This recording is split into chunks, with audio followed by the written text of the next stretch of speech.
Roughly 18 months ago, Russia invaded Ukraine, sending shockwaves through financial and commodities markets. Since then, we've seen rounds of sanctions from the US and EU, an expansion of NATO, and an attempted mutiny in Russia. And still, the war grinds on. How long is the conflict likely to last? And what factors could influence its trajectory? I'm Kristen Hallam, Content Strategist at S&P Global Market Intelligence. Alex Kokcharov, Associate Director for Country Risk for Europe and CIS, is here with me to discuss his recent analysis of the conflict. Welcome back to the podcast, Alex. Hello, thank you for having me. Alex, what would make this conflict qualify as a long war? What are the criteria for that? There's no official definition of what a long war is, but this war in its current phase has been going on for nearly a year and a half, and there is no realistic prospect of its finishing anytime soon. For as long as the current political leadership in Moscow, especially President Vladimir Putin, is still in power in the Kremlin, the prospects of a negotiated settlement of the war will be low. Putin's current term ends in March 2024. All the indicators suggest that he will run for re-election, and following the constitutional changes in 2020, he has a right to do so for 2 more terms. So potentially, if he chooses to do so, and his health permitting, he can stay in power for 2 more terms until 2036. At the same time, Ukrainian leadership refuses to agree to a settlement in which Russia would keep control over significant parts of Ukrainian territory. And this sentiment is widely shared by the Ukrainian general public, with the opinion polls saying that more than 85% of Ukrainian respondents would not agree to territorial concessions as a condition for a peace settlement. So as a result, the prospects of a negotiated settlement are quite low, and all the indicators suggest that this military conflict, this war, is going to be quite protracted. Sadly, I don't have a crystal ball to tell you for how long it will last, but I do not see a realistic prospect of a quick resolution to the war. 85%. That's a pretty high level of support there. Pretty likely then that we will see this conflict continue to go on for some time. Is that currently our most likely scenario for the conflict? It is. And again, we don't have a specific time frame, but it will be quite challenging to see this conflict resolved within the next, say, year, if the current political leadership of Russia is still in place. So our expectation is that we're going to still see this war well into 2024, and various indicators from Russia suggest that Russia actually realizes this as well, and they are preparing for a much longer, protracted military conflict. They're actively preparing for it because, in our view, the Russian leadership believes that over time it will be advantageous to them, as the longer this war would continue, it would strengthen their position and weaken the Ukrainians. In your recent report on the conflict, you discussed the likely Russian assumptions that you just alluded to about the conflict. And one of those assumptions was Ukraine fatigue, that we will see Ukraine fatigue in the West. What does that mean? It means that currently Ukraine is reliant on continued military, financial, and humanitarian support from Western nations. Particularly on the military front, Ukraine would not be able to resist as effectively as it has against the Russian forces, if not for the supply of weapons and ammunition from Western countries. Russian political leadership probably calculates that the ongoing economic challenges, such as higher inflation than historic averages for the past couple of decades, and low growth rates would shift focus of electorates in Western countries to domestic matters, particularly economic matters, and thus would reduce appetite for supporting foreign policy causes such as supporting Ukraine. So this is probably the calculation in the Kremlin that over time, the Western countries would reduce military, political, and economic support to Ukraine, and it would help Russia as a result. Now, how likely do you think that is to happen? How likely is it that we will see Ukraine fatigue? We didn't think that this is something that is going to be happening anytime soon, most probably not in the next 12-month outlook. We still see that opinion polls in both North America and Europe suggest significant support to Ukraine. Most respondents still believe that their countries, their respective countries, should continue supporting Ukraine and provided with means to withstand the Russian invasion. But of course, this has potential to change due to the change in economic circumstances and political developments in specific countries.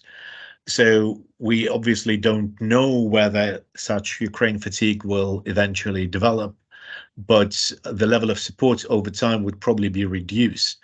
And of course, what Russia would be interested in exploiting would be major elections, presidential, parliamentary, in the Western countries, hoping that these elections would produce different governments, which would be less keen on supporting Ukraine at current levels. And I still would add that Europe would be less likely to significantly reduce support to Ukraine, various countries in the European Union. This is largely due to the geographic factor. Proximity is very important here. From the European perspective, they must support Ukraine because if Ukraine is defeated on the battlefield and is occupied by Russian forces, that would probably lead to a much larger wave of refugees into Europe compared to what we've witnessed in 2022.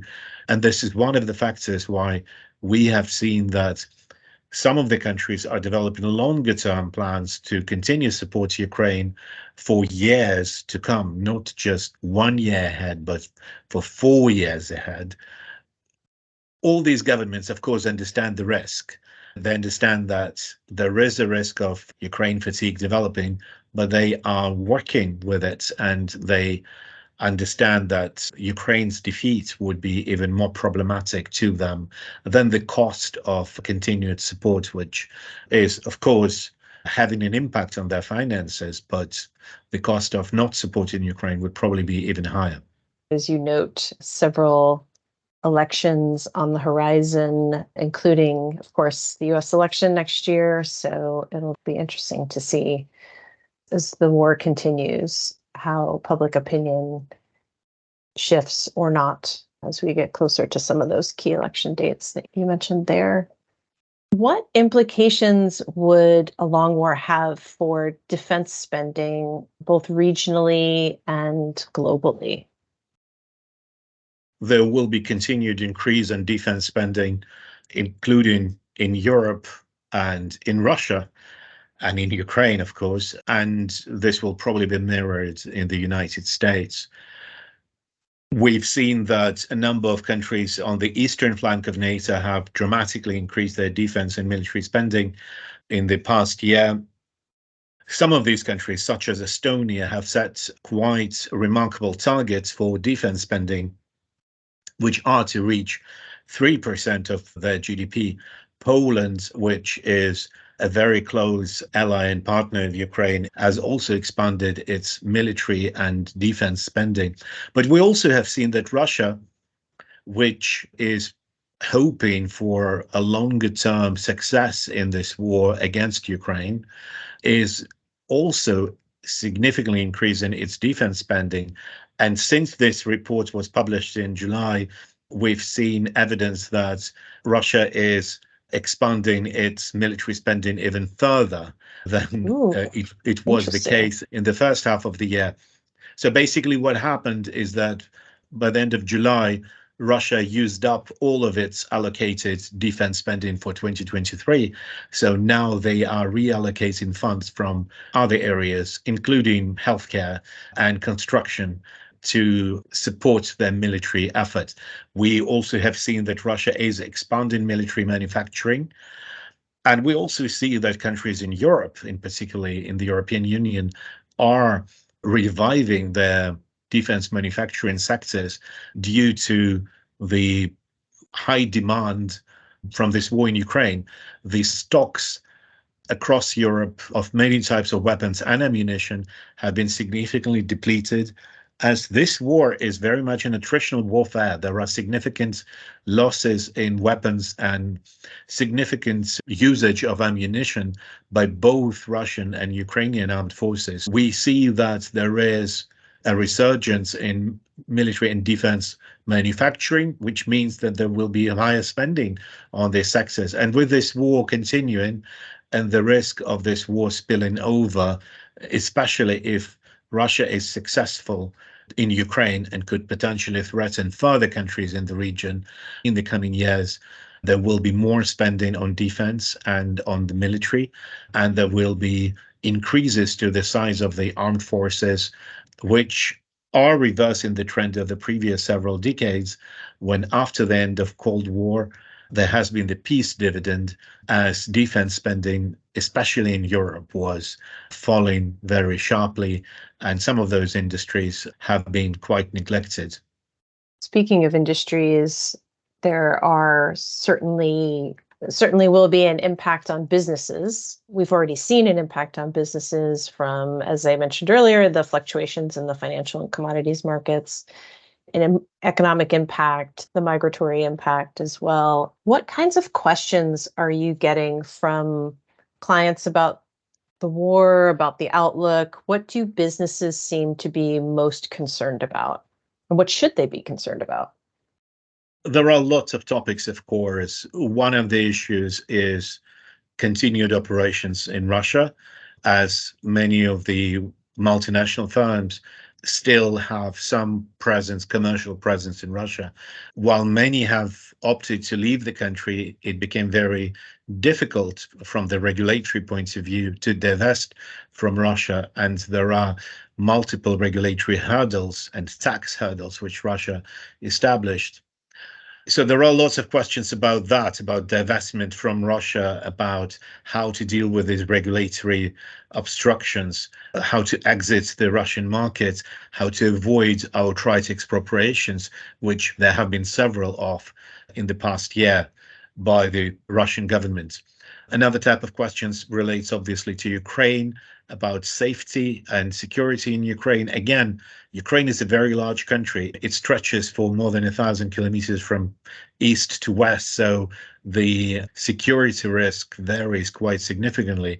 And yes, there are some areas in the country which are exposed to very high risk of shelling and missile strikes from Russia. These are areas which are close to the front lines and or to the Russian border.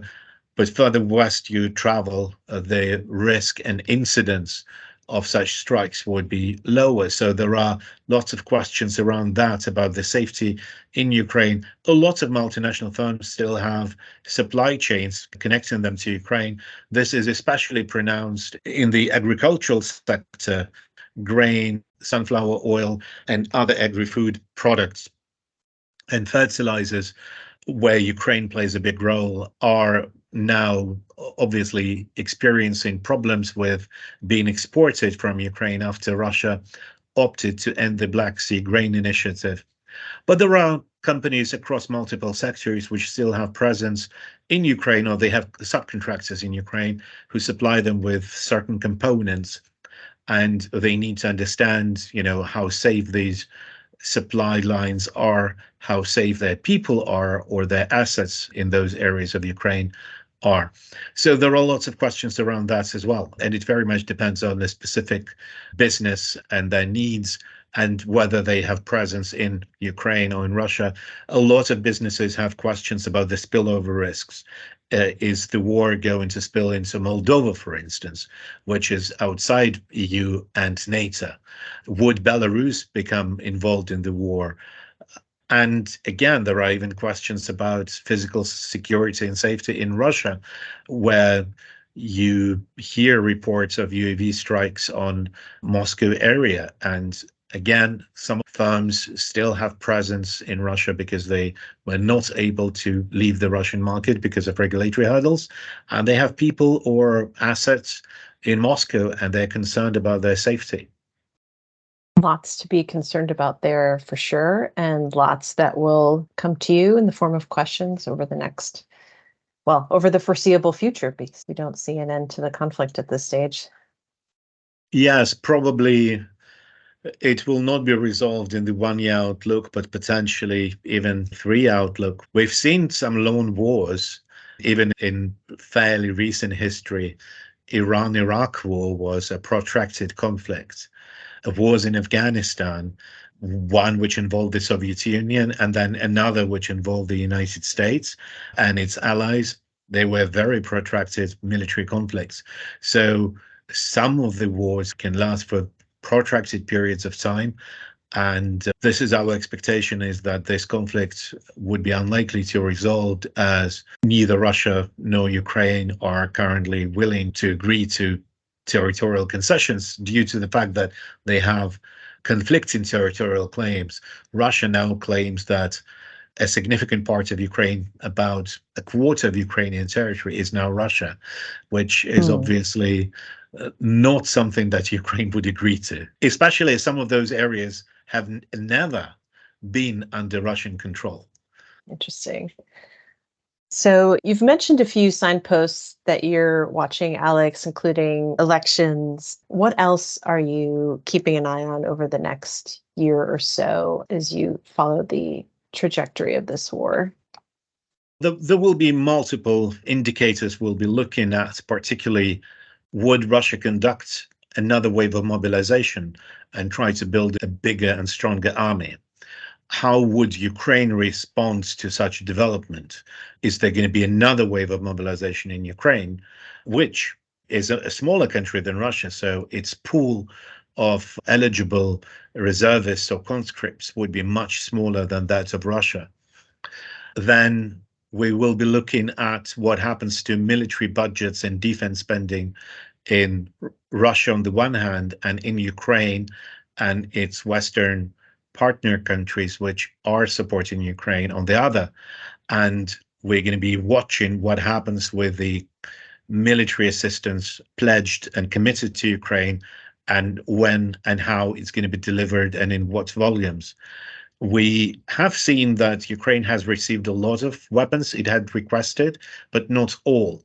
But there has been some progress on the F-16 fighter jets in recent weeks. There have been reports that training of Ukrainian pilots is going to start soon. But this will probably still mean that they are not going to be delivered before the end of 2023, early 2024. And it will obviously have an impact on how this war goes. The other elements we'll be watching is the ability of both Russia and Ukraine to conduct longer range strikes. What would be the missile stocks of Russia? Would it be able to conduct these strikes deep into Ukrainian territory, including Western Ukraine? And what about Ukraine? Would it be able to continue conducting these long-range UAV strikes on areas such as Moscow or USV, unmanned surface vessels, basically drone boats, on Russian ports in the Black Sea, which is a very important commercial area for Russia, as the biggest commercial ports of Russia are located on the Black Sea?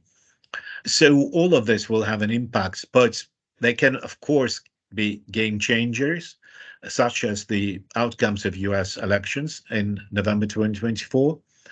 Then the domestic developments in Russia, because based on everything we see, Putin is a very strong proponent of this war. But if he were replaced for whatever reasons, there could be scenarios where he would be succeeded by people who would prefer to focus on trade and on restoration of economic links with the West, which were beneficial to Russia due to its ability to export commodities for all these decades to the West and be linked with the West by trading and investment relations.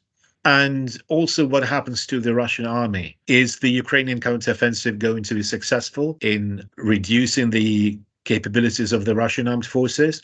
And not just the capabilities, but also will to fight. We need to remember that in military conflicts, in wars, it's not always about numbers. It's not always about how many weapons you have. It's also about the will to fight and about the morale. Soldiers who do not want to fight are not very effective. So if we're going to see changes with the Russian forces becoming increasingly demoralized, that could be obviously another indicator of change. Some of the wars in the past 100 years or so have ended because of demoralized troops and the governments deciding to end the war because they could see that the war is not going anywhere and the troops are not really willing to fight, and there are domestic opposition forces who no longer support the war. There will be lots of things to monitor, both in Russia, in Ukraine, in the West, including Europe and United States, of course. So I anticipate an eventful and busy year ahead. All right. On that note, we will wrap it up. Thank you, Alex, for sharing your insights with us today. And thanks to our listeners for joining us